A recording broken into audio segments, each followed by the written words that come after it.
That was so much fun to watch. I usually stand up. I get off the couch and I stand up in front of the TV with like a few minutes left in a close game. And then Wait, You're a pacer? You're a yeah, pacer? I'm a pacer. I have a basketball that I play with at the park that I will hold in my hands and like get into my God. get into a defensive stance. I had to do that for the last 3 minutes Wait. of regulation and then 2 overtimes.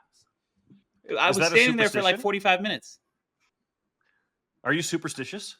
No, it just helps me like not, I don't know, release It's kind of like your stress ball. release some of the stress. Exactly. I do the same thing. Close games, I can't just get up I and can't just pace, be and my sitting wife there, makes fun of me. Yeah, My wife makes the fun of me. most She's like, "Oh, it's pacing time." I'm like, "Yeah, it's definitely pacing time." I'm pacing for sure.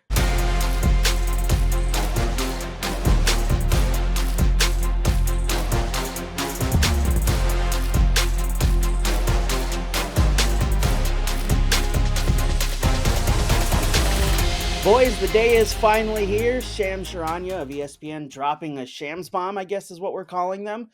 Glen Taylor not appealing the decision made by the arbiter and is going to sell 100% ownership of the Timberwolves and Lynx to Marc and Alex Rodriguez. The NBA's ownership group and ownership committee will start that process of moving the Timberwolves over to Laurie and Rodriguez. But it's finally happened, boys. Celebrations all around after an incredible game last night, which I'm sure we can get to talking to. More good news for the Timberwolves fans as Marc and Alex Rodriguez set to be 100% controlling owners of the Timberwolves. Will, since you're wearing the old school Wolves uni, I will start with you. Your thoughts and expressions and excitement for this news that we got this morning. Yeah, it's good news. It's basically the confirmation of the good news that we got about 2 months ago when the arbitration panel ruled in favor of Laurie and Rodriguez, ending this lengthy saga that Glen Taylor kind of seemingly brought upon himself. And now we know for sure he's not going to appeal. He's not going to be able to get around this. This team is going to be owned completely by Marc Lore and Alex Rodriguez. And for all of the potential risk that may come with new owners and the unknown, the reason we were celebrating in February when the ruling came out, and the reason we're celebrating now, is that it would be hard to be worse than what the Timberwolves have been for basically the entire 30 years of Taylor's ownership since he bought the team in '94. The bar is just very low. This has been one of the most kind of embarrassing, futile franchises in North American major professional sports for the last 30 years. Obviously, things have turned recently for the better, but for many, many years of basically my entire childhood, they were just not well run, not a competitive team. And so the hope is that this is the start of a new era, potentially more spending, maybe more modernization of the franchise in various ways. And yeah, I'm just excited to kind of see what the future holds with obviously Anthony Edwards and this roster core already in place that reached the Western Conference Finals last year. Well, and here's some fresh breaking news. And, I wrote about this on Timberwolves on SI just with the breaking report from Shams and John Krasinski that, the next step is the Board of Governors, the NBA Board of Governors. The Timberwolves need at least 23 of 30 owners to vote in favor of this transition to give Laurie and Rodriguez 100% ownership. They've got $950 million sitting in the bank ready to wire it to Taylor at any moment. Now, Shams is reporting in the written piece at ESPN.com that I'll just read this so I don't screw it up. He says the NBA has started the transfer process, including ultimately holding a Board of Governors vote, sources said, end quote. So I don't know when that's going to happen, but that makes it sound like it's going to happen very fast. Adam Silver, I think, would want to have this happen very fast. The Timberwolves want to have this happen as soon as possible because they need to start thinking about roster construction for 2025, 26. There's a lot of moving pieces. Does Julius Randle opt into his $31 million deal? We know that Naz Reid's probably going to opt out of his $15 million deal. If they want to keep Naz, they're going to have to pay him a lot more. I would think probably closer to $30 million a year to keep him. And then obviously last night's hero in Denver, Nickeil Alexander-Walker, he is a free agent. There's no opt-in or opt-out. He's just a flat-out free agent. And Minnesota needs to start thinking about how they're going to retain some of these guys if they want to bring them back next season. So this is huge news. Now they have the fireworks and the ability to make a lot of decisions on their own without it going through Taylor first, as long as the Board of Governors doesn't say, hey, nah, we don't like this. Let's stick with the 83-year-old Glen Taylor, which obviously nobody thinks that's going to happen. For the record, we think This that would be that very vote soon. is a formality, basically, right? Like, Yeah, right, exactly. They just got to do it. yeah. So what's next for the Timberwolves? I know you guys have talked about it and hinted at it. It feels like certainly things are changing in favor of the Wolves actually being competitive, as Laurie and Rodriguez have shown over the past handful of years. Do we expect that to continue now that they're not trying to impress upon the rest of the owners, that they're not just in this to make a quick buck, they're actually here to be competitive? Will the extended pay, or I guess payroll, going into that second apron continue under Rodriguez and Laurie, do you expect, Will? I think to some degree it will. I mean, we've seen the team willing to spend recently. We've seen A-Rod and Laurie's influence already since 2021 when they came on and this transition process that was supposed to be a smooth and easy one began. And they helped get Tim Connolly here. They've been involved in some of the earth-shattering trades that this team has made in recent years, involving Rudy Gobert, Karl Anthony Towns, etc. The way the NBA is set up, that there are real punishments for being in the second apron. I think like 3 out of 5 years or whatever it is. So it's not just a matter like in baseball, like somebody buy the Twins, please, of just pure spending. Do Rodriguez and Laurie have another $1.5 billion to buy the Twins? I don't know if they do. Well, their buddy does, Mr. Bloomberg, Yeah, the former true. mayor of New York City. That's true. But yeah, so there are restrictions in place where you can't just have kind of unchecked spending. You want to not consistently be in the second apron, which was part of the reason why they traded Cat in the first place.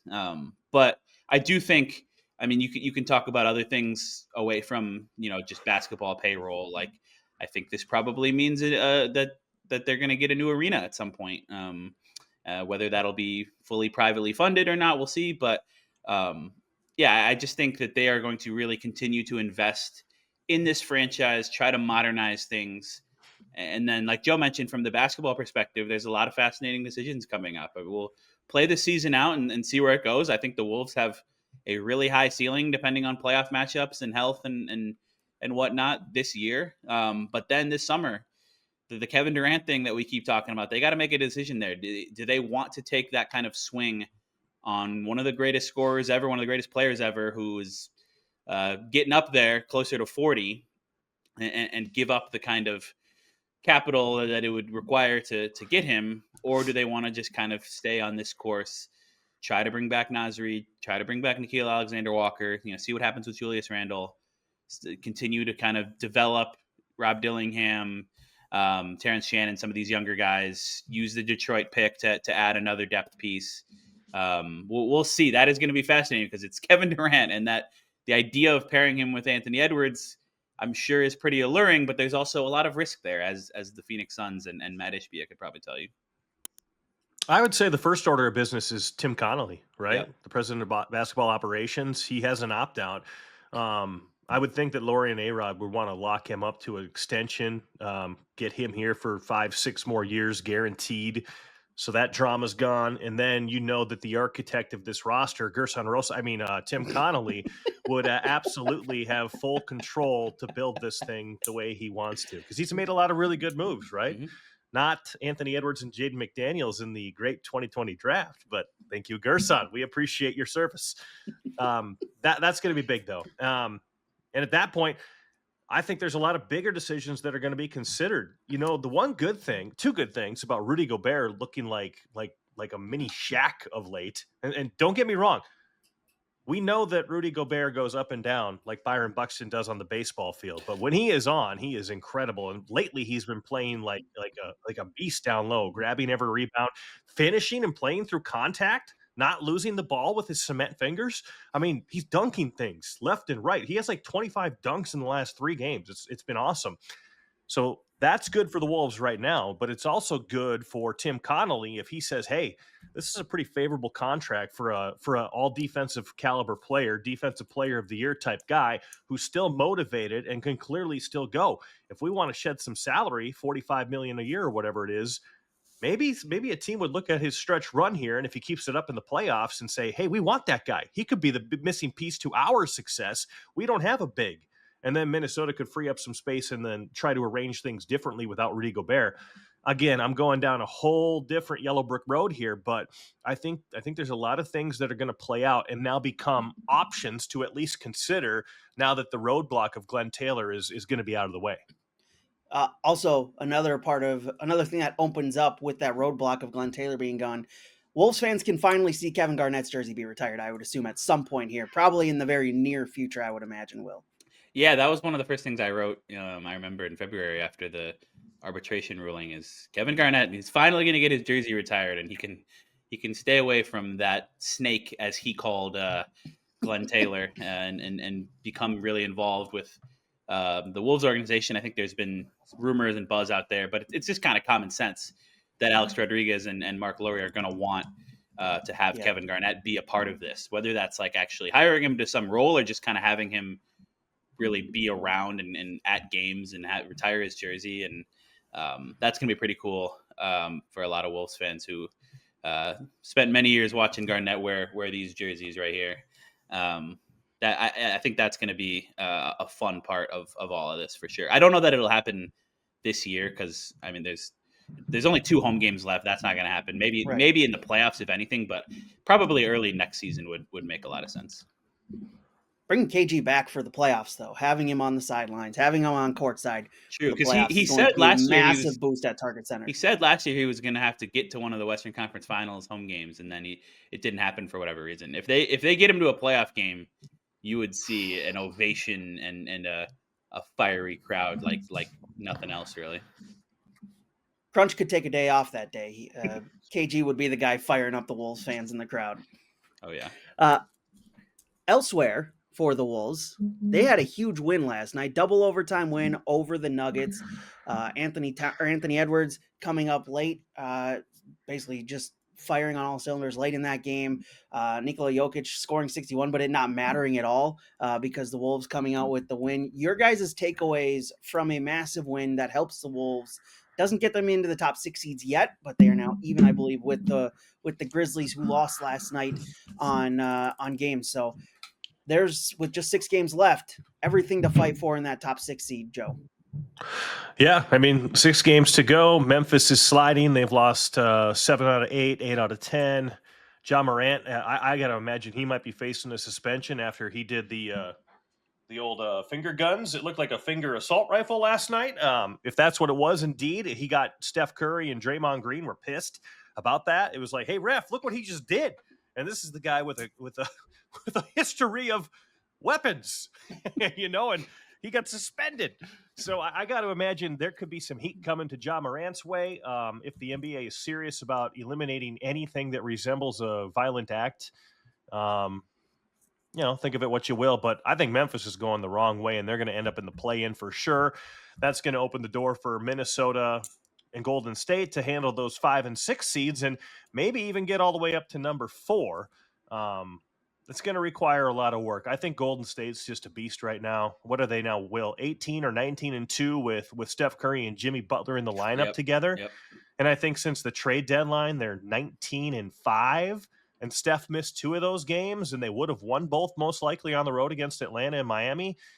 They are an absolute beast. I could see them skyrocketing up to number 4 and being a contender in the West. And then, the thing is, though, Minnesota, if whether they're in the play-in or they're the 6th seed, the 5 seed, whatever it is, nobody's going to want to play them.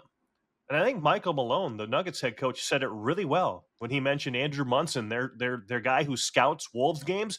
Every time that Munson watches the Wolves and then the Wolves play Denver, Munson reports back to Malone that Minnesota brings it and has more energy and plays harder against Denver than they do any other team. When I heard that 2 days ago, I was like, 1, that's an indictment on this team because the Timberwolves clearly get up for some opponents, but then play down to competition. I've documented it. They have 10 games that I would consider unacceptable losses this season. They could be the 2 seed in the West if they had shown up and brought that same kind of Denver energy in those contests. But 2, if they bring that energy against Denver, they're probably going to bring that in almost every single opportunity in the playoffs, which makes them a freaking nightmare to play against. And we've all said it this season. When they are on and when they are engaged and locked in, they're a legit contender in the West to go to the finals. They match up well with Denver. They match up well with OKC. They match up well with Houston. With Memphis, really, Golden State's the one team that they've had trouble this season with, but last year Minnesota had no problem with Golden State. So if the Wolves are bringing it on a Denver level in the playoffs, nobody's going to want to play them, whether they're on the road or at home. Yeah, what a night that was last night. I was watching some of the Warriors-Grizzlies game, which was just fun to watch, knowing that either team losing was going to be somewhat beneficial for the Wolves in the standings. And Steph had 10 threes, like 2 or 3 minutes into the third quarter, the record being 14. I was like, oh, he's getting this for sure. And then he cooled down, finished with 12. But he had 52 points, 10 rebounds, and 8 assists. And basically in any night in NBA history, or 99% of the nights, that would be the best line of the night.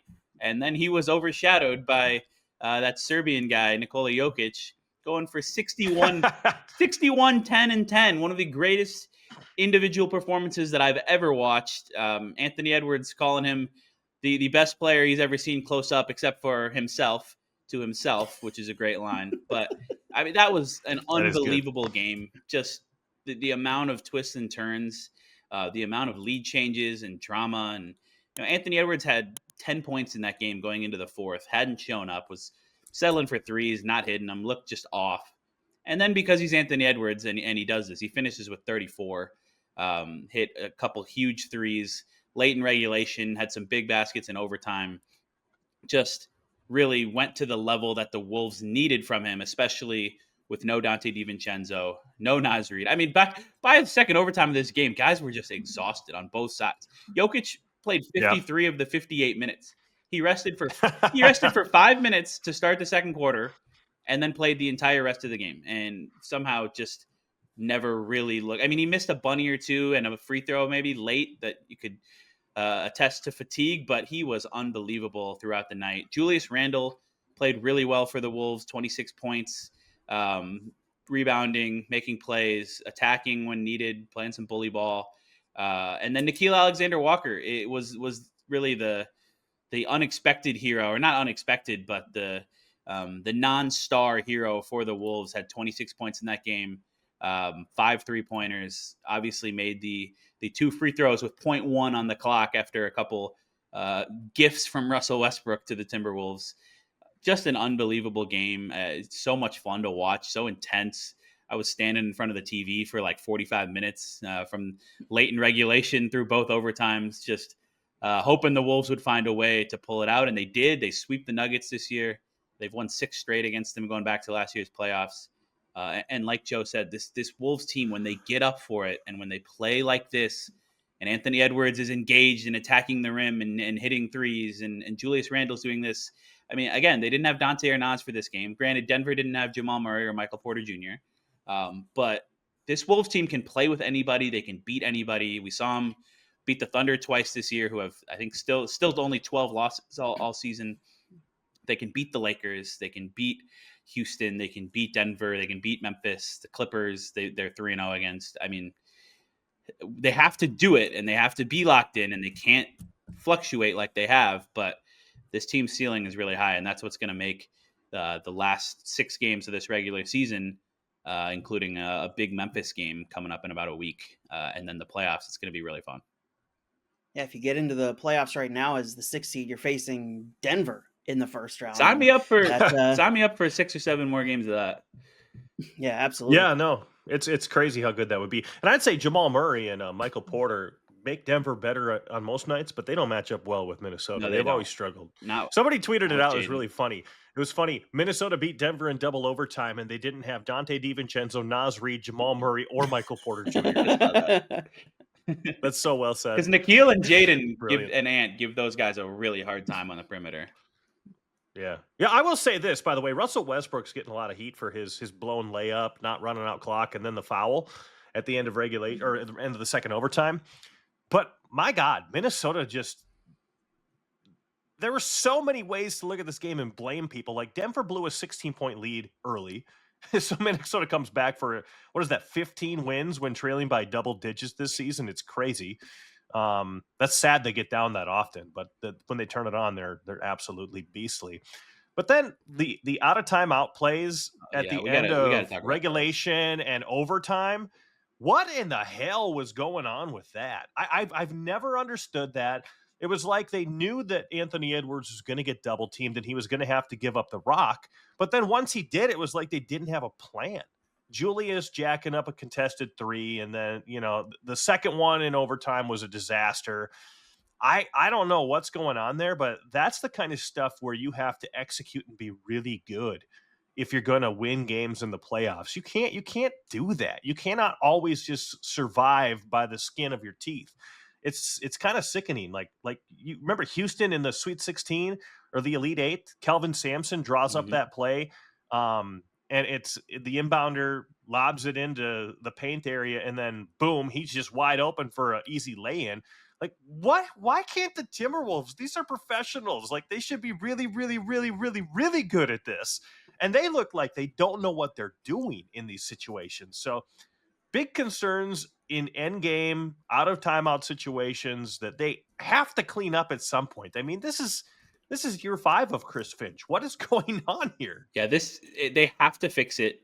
Chris Finch and his staff, I'm sure they're aware. They have to be studying this and Yeah. figuring out better plans, because last night was embarrassing in that regard. And we've seen all year how ugly Ant's numbers have been on the game tying or go ahead shots in the final 5 seconds.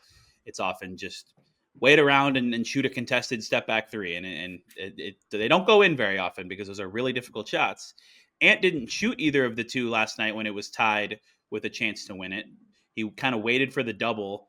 And then, yeah, like you said, Julius Randle takes a bad sidestep three. And then on the second one, Randall should have attacked the lane and gone with a little lefty layup or mid-range shot or something. He gives it to Jaden, who airballs. Like, they just have to be a lot better at those. And I get to some degree that you want to take the last shot because you don't want to, if it's tied, miss with 4 seconds left, and then Denver has a chance to call a timeout, advance the ball, take a shot. But you also can't just stand around if you're Anthony Edwards and dribble it for 8 seconds. Then the double comes, you pass it out, and you got no time to actually get a decent look. That can't be the play either.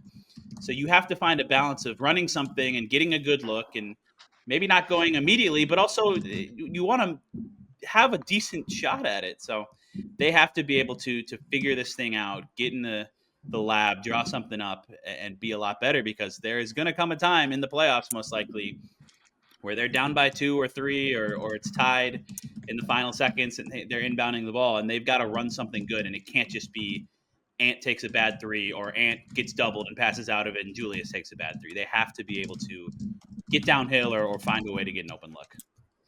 You guys mentioned it a couple of times, the Wolves playing up to opponents. They've played down to opponents plenty this season. I mean, just looking at this calendar year alone, they've got losses to New Orleans and Utah, which are both teams that are eliminated from the playoffs already in the Western Conference, both awful teams that you shouldn't be losing against. When you look at their 6 remaining games in the schedule, 4 of those games are against teams that are already eliminated from playoff contention. The other 2 are against playoff teams that are kind of sliding right now. Milwaukee are 4-6 in their last 10. Memphis, we've already talked about their struggles on an interim coach, might be up potentially without John Moran for a little bit. They're 2-8 in their last 10.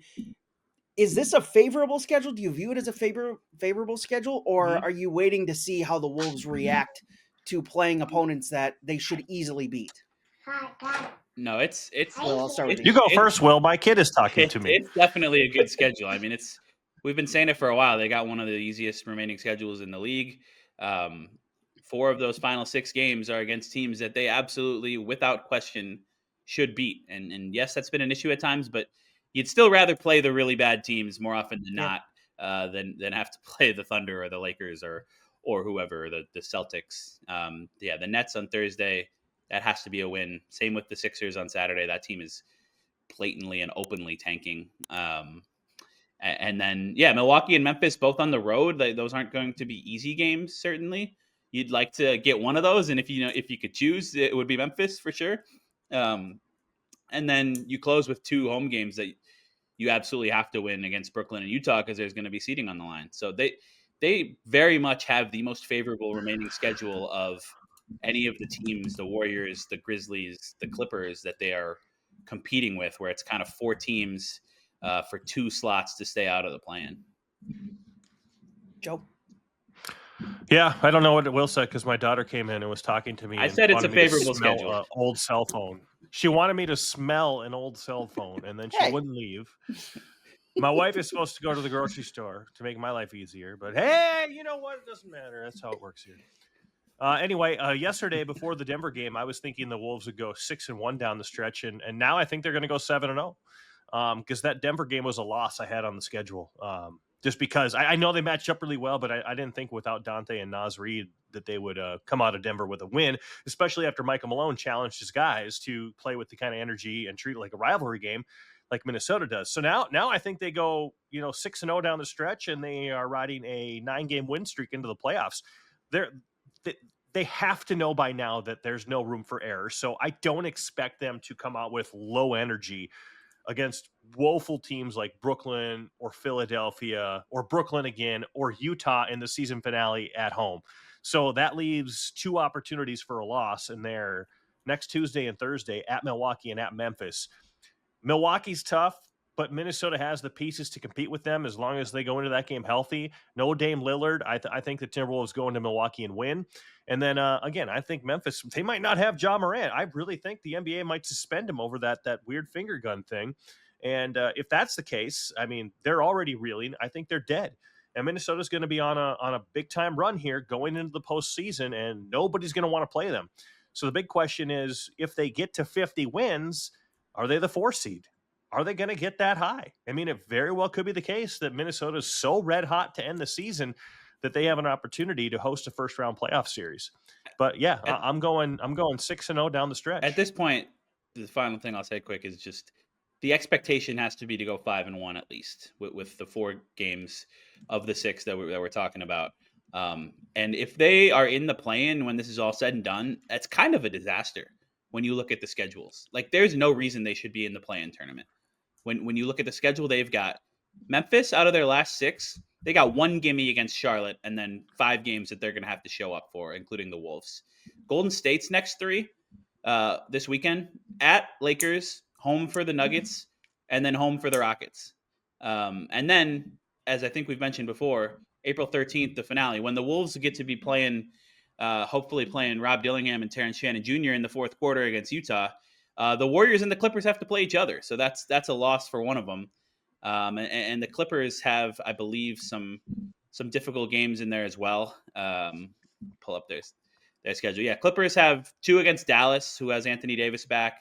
Houston. It's not as tough as the Warriors or Grizzlies, but it's also certainly not as easy as the Wolves. So they have to be able to stay out of this play-in with the schedule setting up the way they are, which means showing up and not losing any mind-numbing games against bad teams. Yeah, but if you're ultra confident and you're a strategist, you look at this and you're like, man, do you really want the 6 or the 5? I mean, yeah, you're guaranteed a first round playoff series and you're out of the play-in, but if you're the 6th seed, there's a really good chance that you're going on the road to Denver or LA to play the Lakers, or maybe even Golden State if they stay red hot. I think the fortunate bounce would be if you get the 6 and then Houston slides back to 3, because Houston, I think everybody agrees they've got to take their lumps. They're not there yet.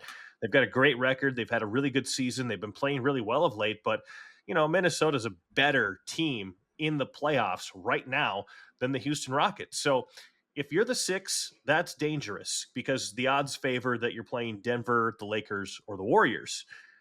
I don't really like that. If you're the 5, you're still in that situation where you're probably playing the Warriors, Lakers, or Nuggets, and you're going on the road. But if you're in the play-in and you're the 7, there's a good chance that your options are Houston or Denver, right? Maybe LA goes all the way up to 2. One of my and you really wouldn't want to go there, but I mean, you want to hedge your bets and you're like, man, all we got to do is beat the Sacramento Kings or the Phoenix Suns or the Dallas Mavericks who have nobody healthy one game, and then beat the winner of the or I'm sorry, beat the Clippers or the Grizzlies in one game, and essentially that's your path to the 7 seed. That might be your best first round playoff matchup. One of my friends was saying that this morning that, like, am I crazy for wanting to be the 7 instead of the 5 and not wanting to play the Lakers, for example, in the first round? Mhm. And I do think the answer is you want to stay out of the play-in, because if you're in the play-in, you can lose one game to the Clippers or Grizzlies at home, and then you find yourself, okay, well, yeah, we'll probably beat the Kings or the whoever it is, the Suns, the Mavericks, and be the 8. But then guess what? Then you got OKC in the first round, and maybe you don't show up and lose that, and then you're not in the playoffs at all. You want to get out of the play-in. You want time to prepare for whoever your opponent is. Guaranteed 7-game series. This Wolves team can beat anybody in a 7-game series. With that said, I understand the logic of, yes, Houston is a more desirable first-round opponent than any of the other, like than the Lakers, the Warriors, or the Nuggets.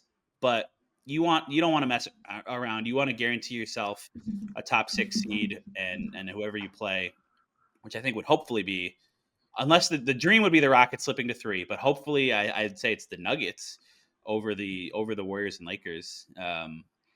Then yeah, you want to get a series and be able to start preparing for that and not risk getting the Thunder in the 1-8 or missing the playoffs entirely. Put yourself in the shoes of. I'm looking at the playoff bracket right now, and if you're looking at this, as much as I don't want to be in that play-in, I'm kind of agreeing with Joe, because you look at how the playoff bracket's looking right now. If the playoffs started today, the Wolves have the 7 seed. Say they get out of the play-in and they're the 7 seed, they face the Rockets. Their second round series is either against the Nuggets or Grizzlies, and you feel confident about the Wolves playing either of those two. And the top half of that Western Conference bracket is Thunder Clippers 1-8 in the first round, Lakers Warriors 4-5 in the first round. Oh, so, God, yeah, that's nasty. You don't right want to now be on that side. Right now, the way this is breaking down. The thing is, all of those you seeds, absolutely want to be. All of those seeds are going to fluctuate with how tight it is. For sure.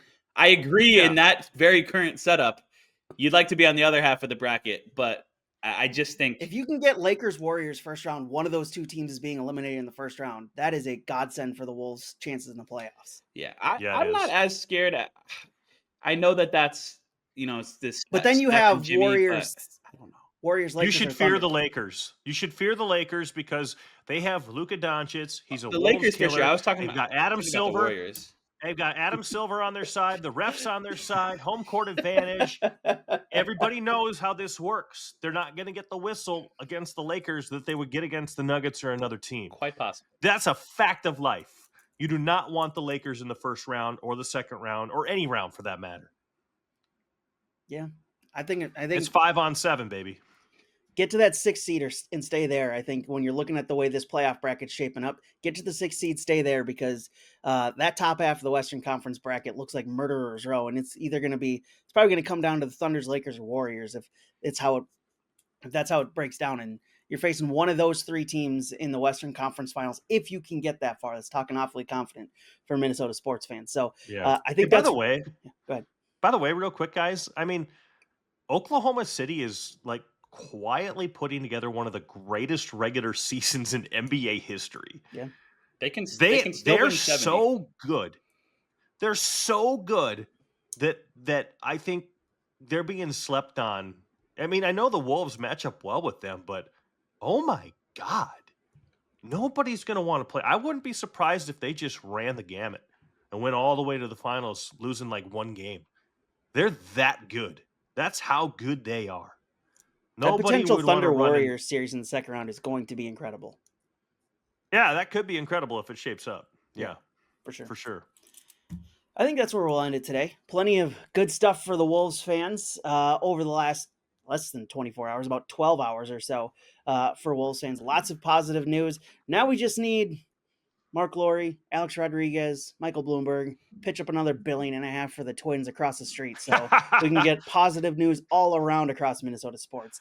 But that would be awesome. plenty to cover, plenty to go read over at Wolves on SI, as well as Twins, Gophers, and Vikings on SI as well. Go read all their work over there, guys. Thanks for stopping by today, Minnesota sports fans. Click subscribe onto the Bring Me the Sports YouTube channel. It does help us get found. Also notifies you every time we post a new video. We'll talk to you tomorrow with another topic across Minnesota sports.